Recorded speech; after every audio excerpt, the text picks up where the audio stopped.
been nice and warm. The fishing has gotten real poor to extra poor, but we hope that'll change. The river is very low, and of course, we got a cold front coming, and hopefully, a hurricane that'll go towards Florida and not whack us. So we fortunately have with us Chris Gross, from LaRose, Louisiana, who kind of grew up in the oil industry.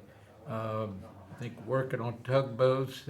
He is a civil engineering graduate of UL. And he's worked for Chevron all over the world, and including working on the giant rig on the Rockefeller Reserve that was trying to go into real deep cell of gas. That was also being, that same cell was, they're trying to get into it in the Gulf at the Tiger Shoal area. The rig was called the Davy Jones. So Chris grew up with the oil industry. He's watched all the changes. He's currently retired from Chevron. So Chris, share with us your history in this industry, and then we'll talk later about the Rockefeller well and all the environmental issues involved in that big well in a very sensitive area, wildlife reserve. So Harold, thanks for inviting me. Appreciate it, and I hope I can tell your viewers some interesting things about the oil patch when I was in there and starting in 1968. I grew up in Bois-Lafourche on LaRose, Louisiana. Born in '52. My dad and mom had 4 sons. I was number 2. And mom and dad, when we were kids, they didn't have much money, and so we learned how to work very early in life. I made my first dollar at 10 years old, cutting grass. And I'm still cutting grass today at 69. So you worked on shrimp boats? Were you in the Yes. marsh trapping, doing hunting and some of that? No, my mom used to trap for muskrats at 10 cents a rat. That was when she was pulled out of school. So Really? Yep.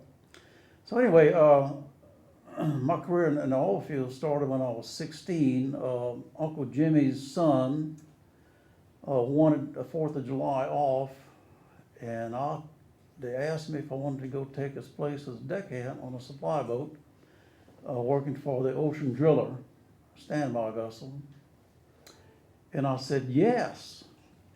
I couldn't believe they were asking me to do that.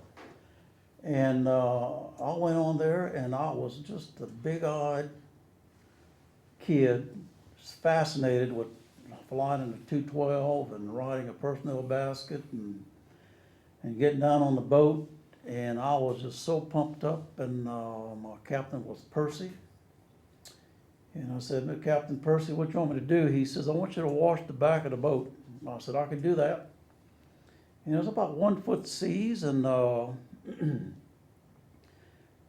and man, I'm just washing away and just living life because I was offshore, and it was a big deal. And about 2 hours into that project, things started slowing down, and things came to a stop. And then I went over the side and I had a little throw up issue, and I was laid in the bed for 4 days. And on day 5, I recovered, and on day 7 it was 8 to 10 foot seas, and I was okay. I can take it. So I went back on that boat 2 more times that summer, and then went back to high school. I went to Saltafouche High School.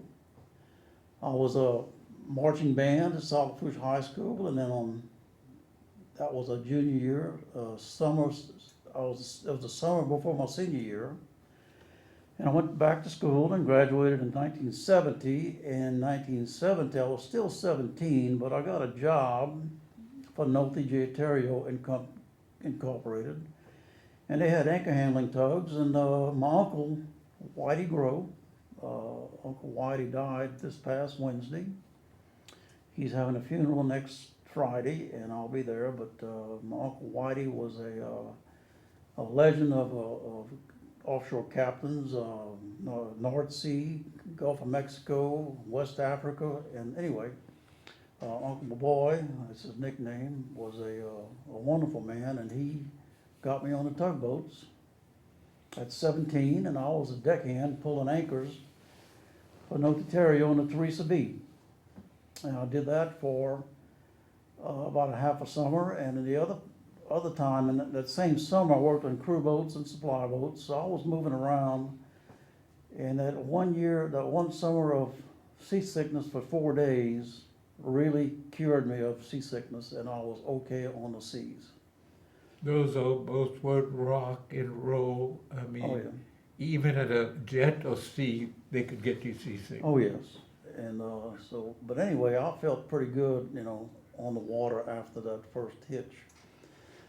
So in 1970, I was still 17. I went to LSU to pursue a degree in civil engineering. And I was also in the marching band in 1970 for LSU marching band, and I made it for 3 semesters, and then some things happened at LSU that were unfortunate. They didn't want me there anymore for bad grades. And the killer was English. I'm from Lafourche Parish, and my English was not real good, and It wasn't calculus and integral equations and all that. No, not yet. Yeah.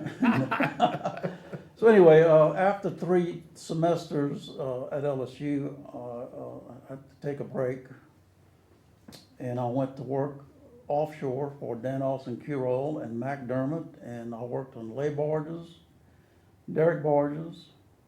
I worked hot shot crews. I was a sandblast painter. I did all these manual labor jobs, and it was a way to make my mom and dad could not afford to pay for my college, so that's how I did it. I'd go to school a while, flunk out, go make money, go back, Wow. and it took me 10 years to get a degree at UL in 1980. And out of those 10 years, 5 of those years I was offshore as a laborer, roughnecking, shrimping, just any kind of job I can get to make money. And in '77, Gulf Oil decided to make me an offer as a contractor to be a company rep. The boss could not keep any people on a boat in the winter with divers on a 110-foot supply boat in January, so he hired me, knowing I could take the seas, and became a company man with divers for 4 months straight.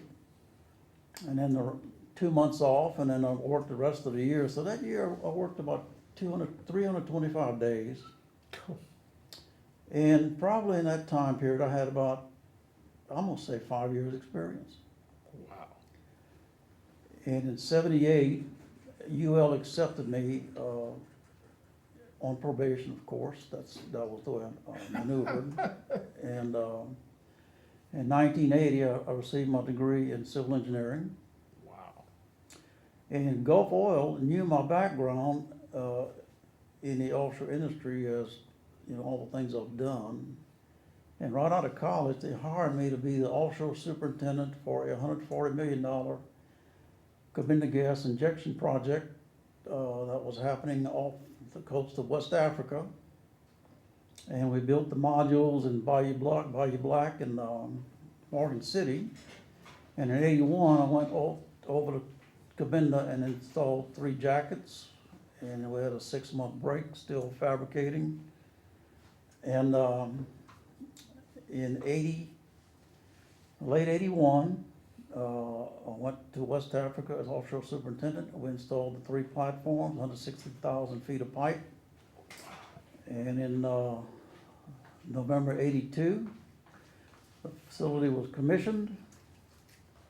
And I told my boss in Cabinda that I was ready to go home. And while I was there, we inherited other construction projects, and I became the boss of those, or the company rep offshore. And they said, well, you can't leave. I said, well, I have to. I have a wife. and I'm ready to go back. So anyway, sure enough, they made accommodations for me. They sent me to Houston, working for the chief engineer for Cabana Gulf Oil as his assistant. Stayed there 6 months, and then landed a job in Columbia, Mississippi, and stayed there 5 years. My wife was a nurse, and she went to school there at USM and became a assistant professor. And sure enough, 5 years are up. Chevron buys Gulf, and I'm sent to Hobbs, New Mexico in '88. So from the bayous to the deserts, I made a trek. And about a year later, I requested a transfer back to Louisiana. And at that point in time, Chevron bought Tenneco, and they needed some offshore people, and I fit the bill, and I left Hobbs and came to Lafayette in 1989, and I stayed ever since. Wow. I've been offered all kinds of different transfers, and I said, no. I'm gonna provide value here, and I'm gonna stay here. And that's what happened. I was So Hobbs was just really beginning, I guess, when you were getting that enormous field there. yeah, I mean, I'm learning Chevron way and learning the people and learning different things. It's none of the stuff you learn in school. It's all Yeah, it's all in the job, hands on. Yeah, hands on. And of course, you have to improvise, and that's what Cajuns, I think, do the best. They can figure out stuff. May not be the best way, the worst way, but it's gonna be figured out, and something's gonna happen. Yeah, yeah, And- yeah. And And I think that's, from the Cajuns' background with shrimping and trapping and living with nature and dealing with all the adversity that comes with that, Yeah. storms and you name it, It's, you shared with me the story of Noel Titerio and his tour in the Army and the Battle of the Bulge, and Yes, you might I did. share that with us. yeah, Notitario was a tugboat owner in Golden Meadow. But in World War II, he was in the infantry in Patton's army in the Battle of the Bulge. And this information is on the Cajun Mariner book, written by a Mr. Falgu, I forget his first name. I have the book, yeah. And Mr. Notitario was executed with 50 other American soldiers up against a snowbank with a machine gun out the back of a truck, army truck. And Mr. Nolte was hit, and he fell in a certain way that he was hidden from the Germans after the execution was over. And the German soldiers were coming around with bayonets and making sure that the people that were executed were really dead. And Mr. Nolte, some kind of way, did not get poked with the bayonet. And some way he got out of there and was rescued. And I don't know all the details, again, this is in the Cajun Mariner.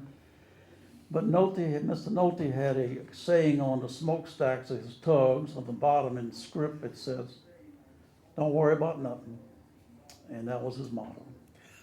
And so I'll go But back. he was one of the pioneers in providing the tugboats and everything they needed to get the oil industry going offshore. Yes, Harold, initially, when they stepping onto the shelf from bays, they had, these barges, construction barges need anchoring.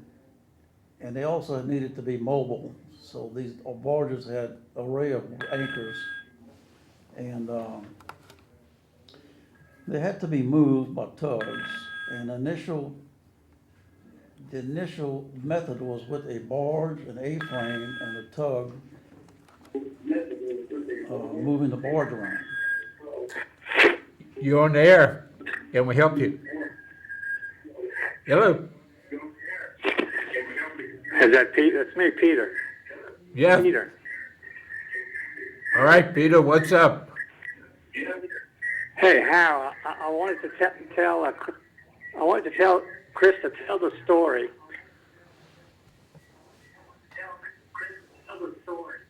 about the way, I think it was Nolte, lassoed a British tugboat off the back of a lay barge.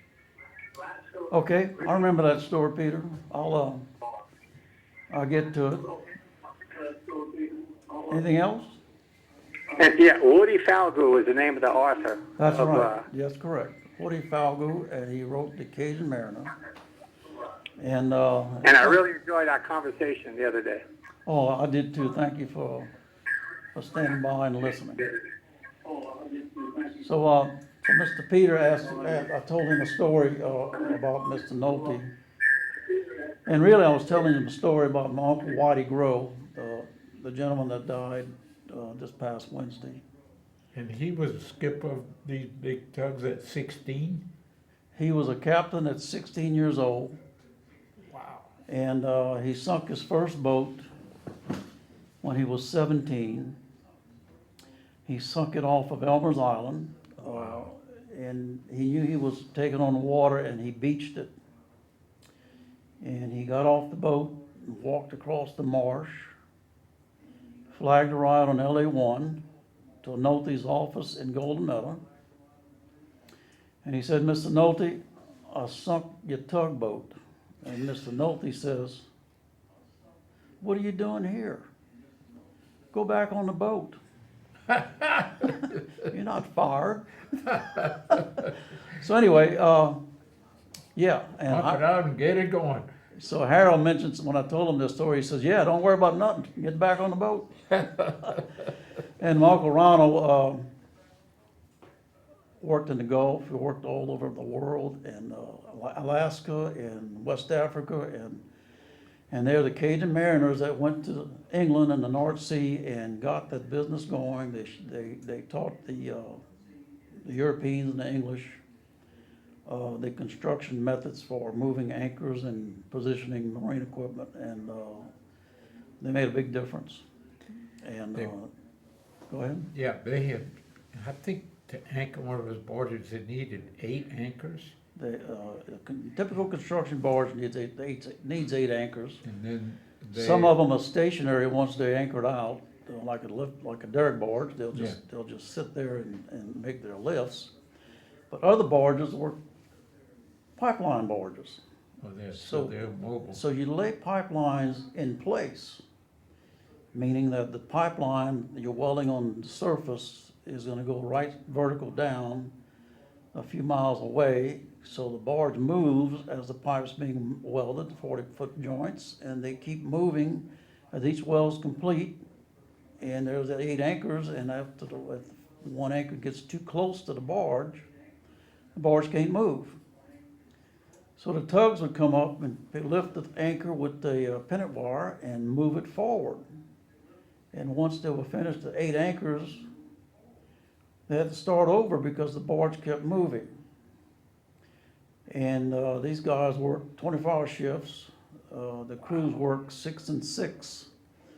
One captain, 3 deckhands, moving anchors, and then 6 hours later we would have relief. And this is all year long. Well, yes, The mostly. winter had to be real tough. Well, winter was very tough, and usually weather shut down these jobs, but there was a lot of winter work also back in the day too. So, but anyway. And most of the product is coming out by pipeline. So Oh, yes. they've laid this all over. And back in the mid-70s, they were Mish-Wish, and all these transmission companies were laying 30, 38, 36-inch pipe, and that's some big equipment, and a lot of people involved in these projects. And I was fortunate enough to be part of that evolution as a laborer, but still I was there, and it's fascinating business. So Mr. Peter asked about a story in the North Sea that my Uncle Ronald told me. I used to go to my Uncle Ronald's house in the mid-70s when I was between school and work, and I'd go drink Crown on the Rocks with him at his house, and he told me tugboat stories, and these are the most fascinating stories anybody could hear. And Cajuns are pretty slick, and he's a mariner by instinct.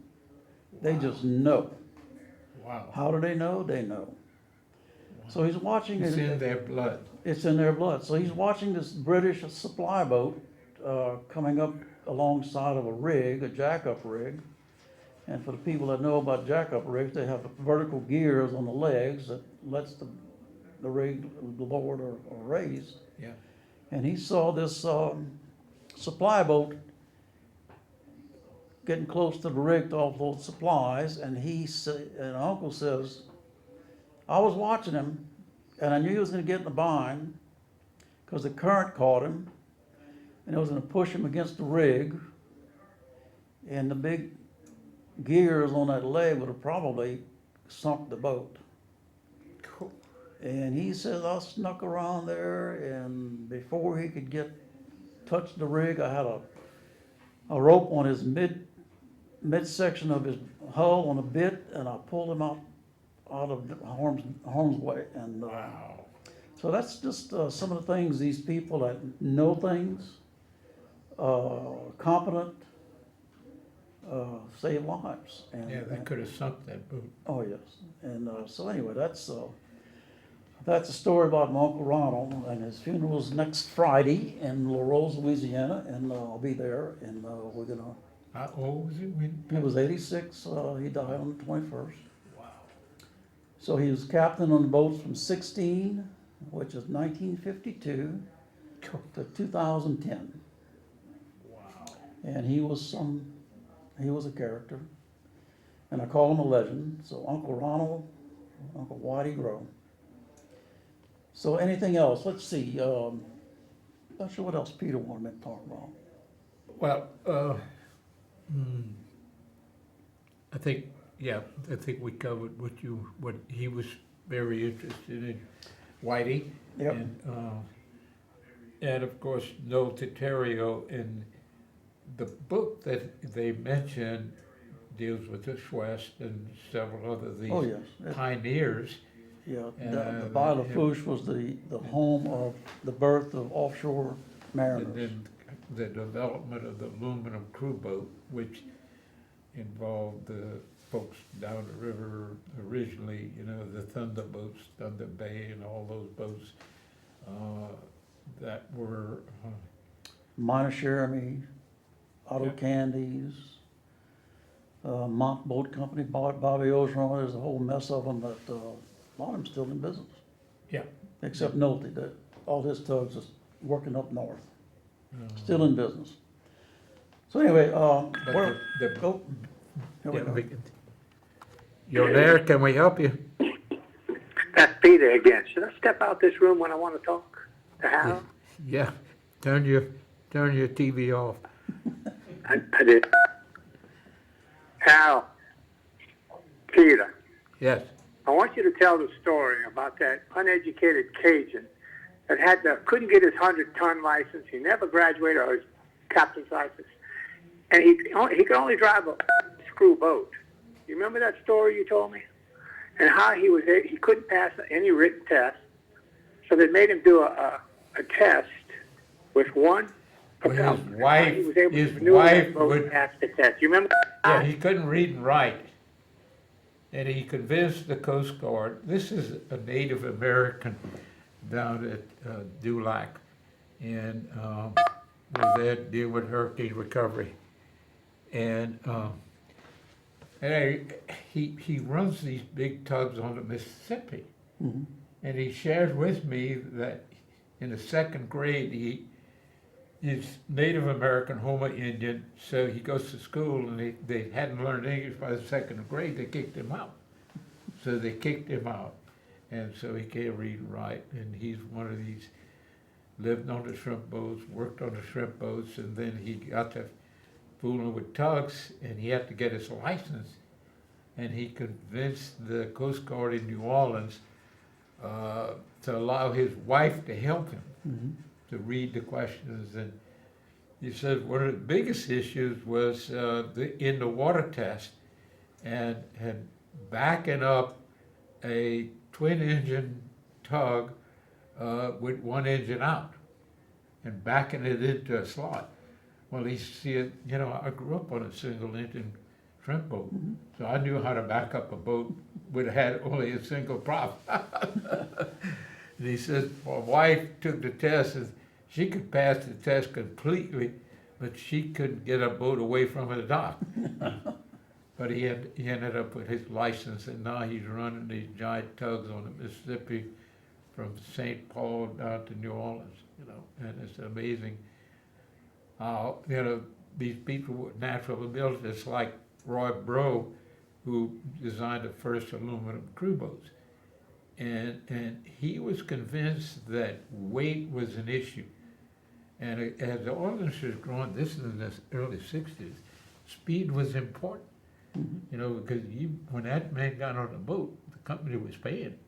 So if a boat was going 12 miles an hour and they had to go 50 miles an hour, that's a lot different from a boat going 30 miles an hour. And as they built crew boats, they're all out of steel, and as they got bigger, the framing got heavier, and engines got heavier and more fuel. But Roy Bro was convinced that weight was a factor. And they were first coming out with radar guns. And a guy was working for him, his son was a state trooper with one of those radar guns. So he brought the radar gun to the Lauraville Bridge. And they took about 20 boats, all kinds of different boats, and they'd run them against that radar gun. And then they'd take it out and go weigh it at the sugarcane mill. Little outboards and this and that, and he didn't know calculus, you know, he couldn't figure out how he'd come up with weight to horsepower, but with all his actual tests, he figured to get 30 miles an hour, a boat had to be 30 pounds per horsepower or less. And the steel crew boats were 90 pounds per horsepower, and they went 10 or 12 miles an hour. And when he's doing this, the first aluminum crew boat is being constructed. It's in the yard being built. And it weighs 24 pounds per horsepower. And he guarantees the boat will go 30 miles an hour. Well, that was unheard of for a 55-foot boat. Yep. Many kind of those days. And aluminum, you know, we had riveted aluminum boats, but they weren't much more than that in aluminum, you know. There was no welded aluminum boats. And before that boat hit the water, he had orders for 8 of them. And he ended up with honorary engineering degrees from MIT and from, you name it, across the country. So Cajun ingenuity. Yep. You know, and he figured if you could build an airplane that went 600 or 700 miles an hour out of aluminum, you could build a crew boat out of it, you know, and that weight was a big issue. So anyway, share with us your role in the Rockefeller well, and what was the hopes in that well, and some of the issues you might have had to deal with. And I guess at the same time, they drilled into Davy Jones. Chevron's building a Rockefeller well, and Freeport McMoran to deal with the one out in the Gulf south of Southwest Pass. So, okay, so let me get my career up to this point in Yeah. 2011, when we drilled a well at Rockefeller Refuge. So, once I got back from New Mexico, I became an offshore group here in Lafayette, and I was a facilities engineer, and we support production. So anytime production needs something modified or add-on or built, they came to us, and I gained a lot of experience in offshore construction and not related to actually construction, but the actual way that projects are put together, economics, cost estimating, scheduling, staging, bidding. So all of that stuff is not something that's intuitive. You have to be with it a while and learn it. And And I was fortunate enough to work with some great people at Chevron, and the other thing that was amazing is they trusted me, and that's a big deal, Of course, when you're working yeah. offshore, that people trust you, Yeah. and, anyway, First, later- first test of leadership is integrity. yeah, so, Hurricane Lily hits in 2002, and, I was appointed to the Hurricane Repair Coordinator for the Western Gulf of Mexico, and repair means anything that was repairable. It was not anything that was toppled or, unrepairable, so, back in 2005, 2002, we started doing repair work.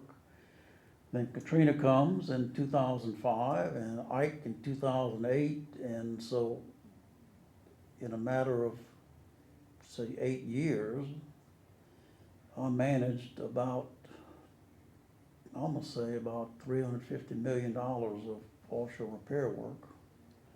And the goal was to get production back online as quick as we could, so we at times had 20 construction crews at one time in the Western Gulf. That does not count people that work going on in out of New Orleans office, so. This involved broken pipelines, Broken platforms, Wow. waves passing over cranes, wow. waves pushing panels, electronics, tanks, equipment, all over the place, and we'd have to go in there and repipe everything and get it back in The shape to get it online. Equipment on top of platforms were being damaged by these These waves coming Hurricane across the deck, yeah. It was, so waving deck is a bad thing.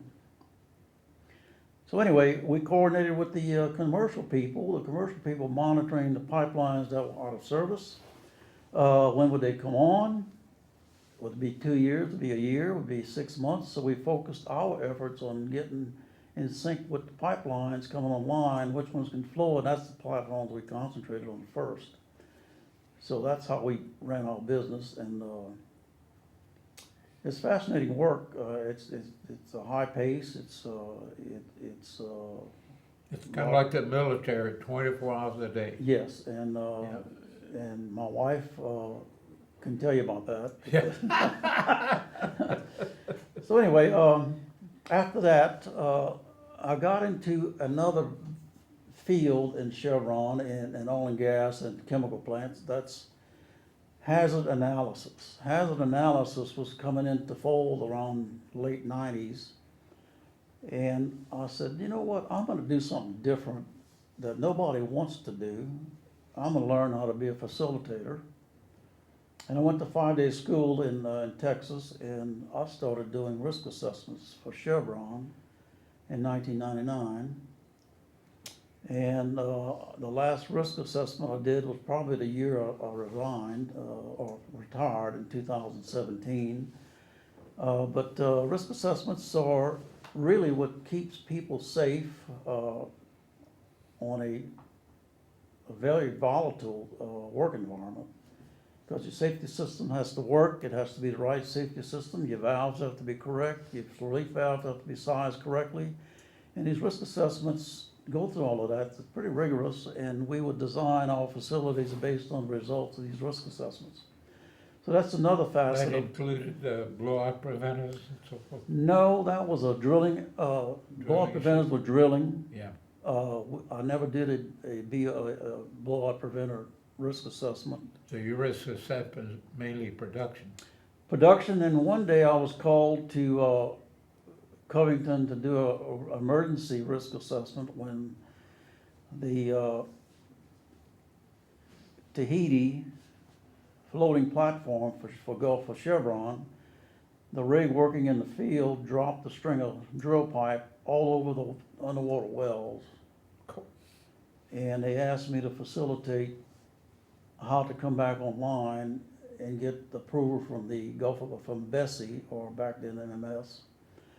And so we did an all-nighter risk assessment, write the reports, and testing procedures were developed and all types of work were developed based on this risk assessment.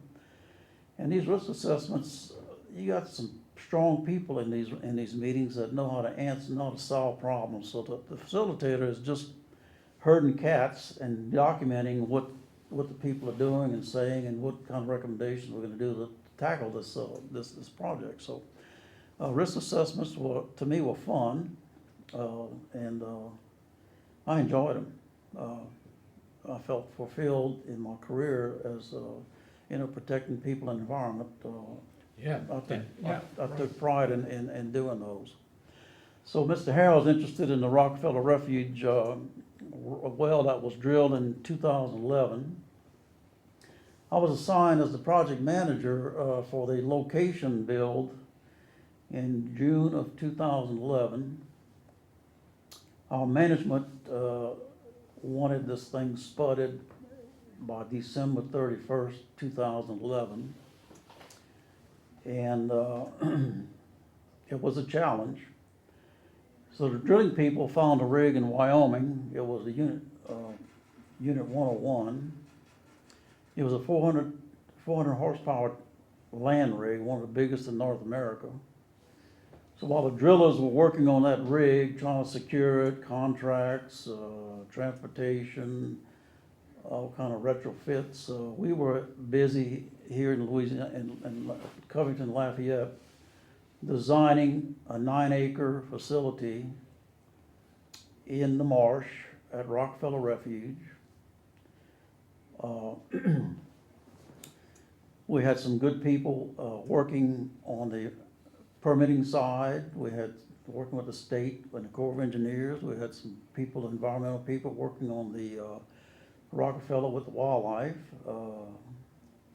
And I was project manager of the whole construction project, so which entailed design, procurement, construction. And so we started in June, July of 2011.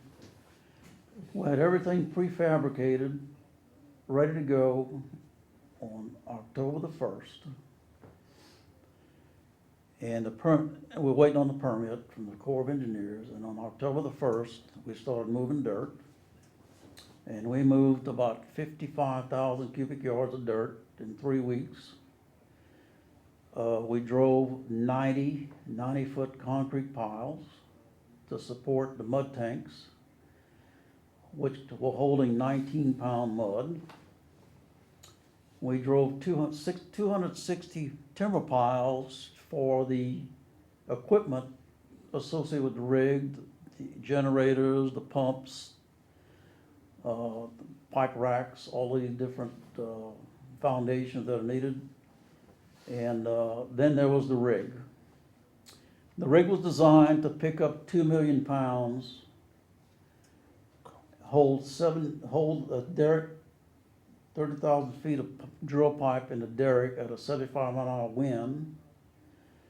And for all that weight to be on location, the location had a soil analysis of 1 foot of crusty clay and 25 feet of peanut butter. So the design engineers... Low density organic. Yeah.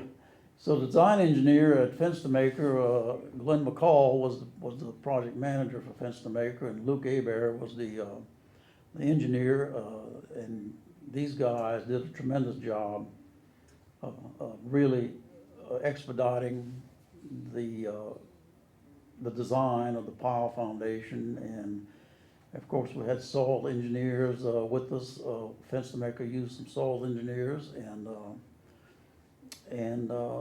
we just went after it, and we wanted, the other thing that was important to me as a project manager is if the location failed during an event, say a blowout or some type of well crisis, and the location is unusable, I would probably lose my job, and people would probably get hurt.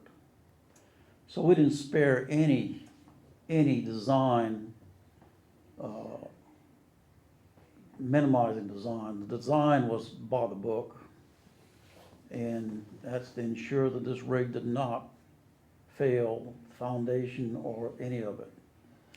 So, when this well was going down to 28,000 feet, and this is the longest string of casing set on land. It was 15,700 feet of 16-inch casing in one string. And when the last string of casing was set, to pull the slips out from the rig floor, they pulled 1.8 million pounds to get the pipe off bottom and set the casing at 1.8 million pounds. And I've got a picture of the scale, the weight indicator. And the next day I sent surveyors out there to see if it moved, and it did not. Wow. And so that was a big test. And so anyway, the well was drilled to about 27,000 feet, and there was an underground blowout. And they lost about 6,000 feet of hole. In this blowout. In This the- is real high pressure. Very high pressure. The equipment on the well was 25,000 pounds, or 25 or 20,000 pound equipment. And then they were dealing with high temperatures way down hole too. We had very high temperatures, and the mud was coming back in the 400-degree area, so we had mud coolers circulated in the coolers before they sent it back down into the formation. So they worked on this for 2 years. The drilling folks worked on this well for 2 years, and we never had a foundation failure. Maybe some mats got messed up once in a while, but nothing major. And kudos to a lot of people that can put a location in like that in 2 months after procurement. And that would be New Park Integrated Mats and Services with Shane Wins. Brandon Aver was a company rep on location, making sure work got done. And Fence2Maker and their design group and surveyors. And you all have to build a bridge across the canal And to we get built to your a site? bridge across Price Lake Canal, capable of holding any of the 18-wheelers that will haul in the rig or the mud or anything. So in that 2-month period, the bridge went up in 3 weeks. And we needed the bridge to get the location and the dump trucks and all that stuff going. So it was a fascinating project. Was y'all close to a sand pit for geese? Yes, we were next to a grit. It was right here. Oh, yes. There's a plot of land that was about 150 yards from the rig site that was used for geese, would come and eat the sand for their gizzards. Yeah. And the sand was special, taken out the Mermentau River. And the Wildlife and Fisheries manager, we said, I forget his name, I should know it. I said, where you want us to move the grit? And he says, well, tell you what, I want to do an experiment. We're not moving the grit, we're gonna leave it right where it is. And I want to show people that the oil industry and wildlife can cohabitate. And during construction of the location, now we've got rental equipment, 7 cranes, forklifts, everything running. Construction crews having safety meetings in the mornings, and they'd have to stop their meetings because they couldn't hear with the geese flying over the location. So I think his name was Mr. Tom. He was correct that the wildlife and the oil and gas industry didn't phase one another. As far as equipment and noise, that was not a problem. Now, this David Jones and this well, they were going to the same gas cell, this It was a humongous gas cell down there? It was a Wilcox formation. I think it might be the same Wilcox off in deep water, but yes. The Davy Jones, they TD'd it and they tried to flow it, but I'm not sure the details of what happened. But some folks said it was too tight to flow, other folks said it was too dangerous or too hot, or I'm not sure. Yeah.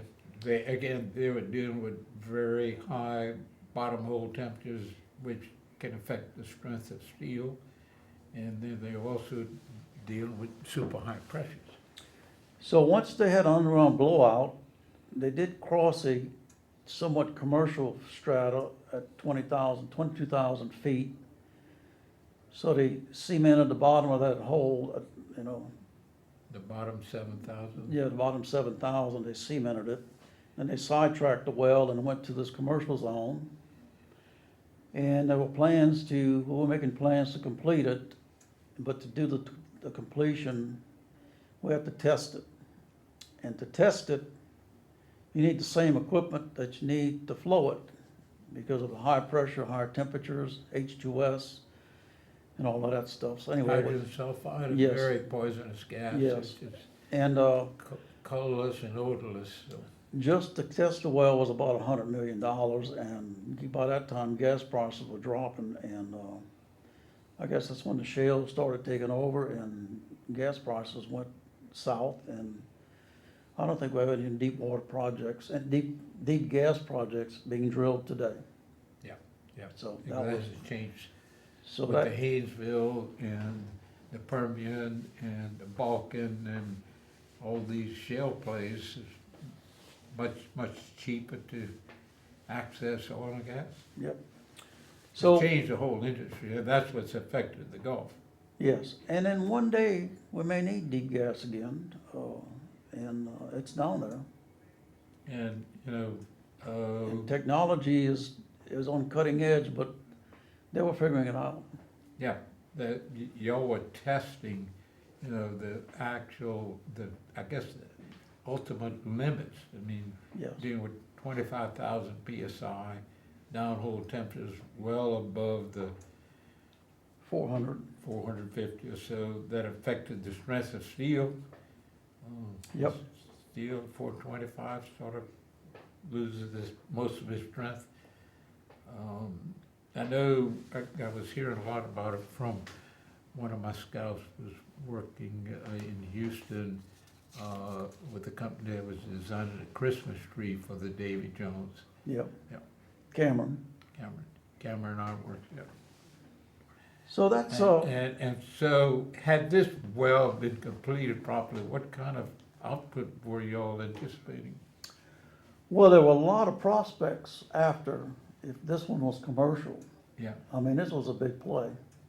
It covered acres and acres. And,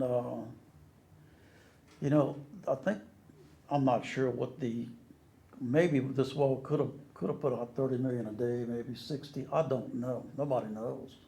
right. But with a large area of that type of sand, High it'd have been pressure. it'd have been a major find. Yeah, And Rockefeller would be a major casino area today, probably.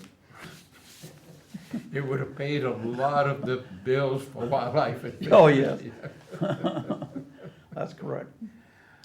Yeah, I think that's why they were probably very supportive of it. They knew the potential was very high to Yes. help support it. And they worked very well with us, and we appreciated them. And, you know, the construction rep on site, Brandon Abear, his wife, Mary, worked for Rockefeller for 30 years. They Wow. lived in Grand Chenier Oh, wow. and were chased out by Ike and then back in Iowa now. But anyway, yes, Yeah. Mary worked for them for 30-something years. Wow. So Brandon had a good rapport with the Rockefeller folks, and they worked with us, and it was a pleasure. So, So it was kind of, you know, very expensive, I would imagine, to drill this dry hole. well, I think, don't quote me for accuracy, but it's 150 plus. Wow. And Davy Jones was probably double that. Oh, yeah, because it was on water. Yeah. Your workers could drive up in that pickup truck. They didn't have to go by helicopter and That's correct. crew boat. Not, so it's just kind of an amazing thing to see. That's when the changes will really come in with the Permian, you know, Mhm. in West Texas and the Balkan up in North Dakota. which another era started. Yeah, and of course, it kind of all started with the Haynesville, when Yep. they started really finding out they could go into these shale plays, and they knew oil was there, they could drill a hole into it, but, you know, it would produce for 2 or 3 weeks. But the days of going to 20, 30,000 feet to get gas and oil, the industry just has changed. They've, looking up there in the Balkan, you could see a well site might be 3 or 4 acres, and it's right along the road. And it might have 7 or 8 wells at that one site. Mhm. The tanks are there, you know, all the production and drilling is all in the same place. And these are all pumpers, they're all. Yep. And so if there's no pressure, it takes the big risk of drilling out. They can go 12,000 feet horizontal, so, you know, and every well's a producer. And the cost is so much less compared to what y'all were doing, Oh, yeah, you know. yeah. And so that world has changed. So Harold, after this project, I stayed on with Chevron until 2017. That's when they sold the shelf. Yeah, this so, And my last job was the field engineer for Bay Marchand. we had an encounter with Chevron, I don't know if you were there at the time, it involved pelicans.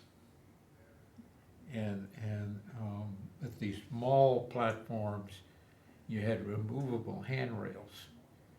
And so there was about 1.5 inch slot in the corners. And invariably, when too many pelicans were trying to land, one would land in the slot. And would actually hang himself. You know, you'd see 6 or 7 dead pelicans on one platform, so. And our issue was just to resolve it, you know, and so got a hold of U.S. Fish and Wildlife and said, you know, I'd like to meet with the Chevron people. And we met with them here in Lafayette and said, look,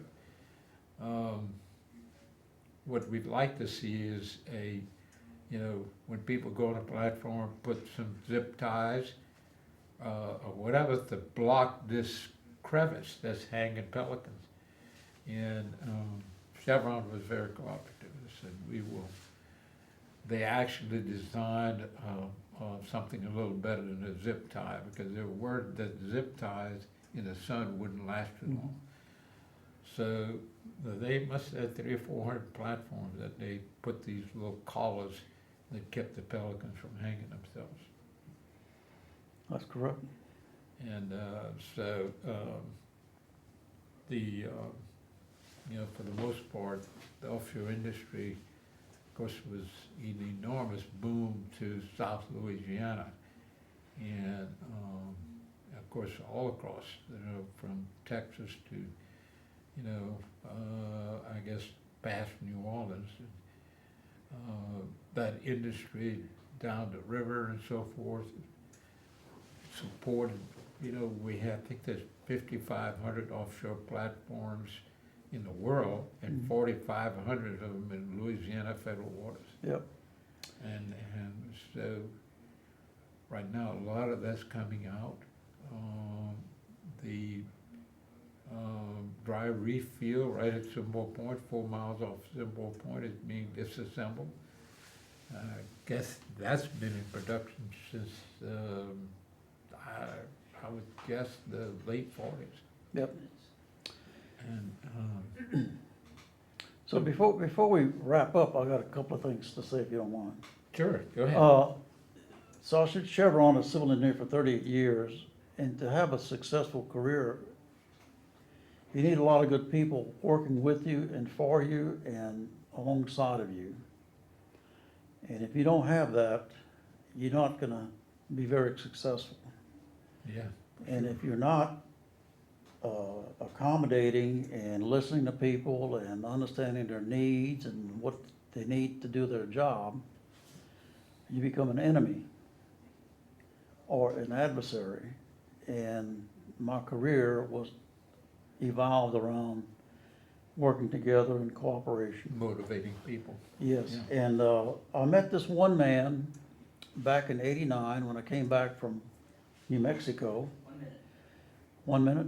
Yep. And his name is Tony Pierce. He's a construction superintendent for Home Industries at the time.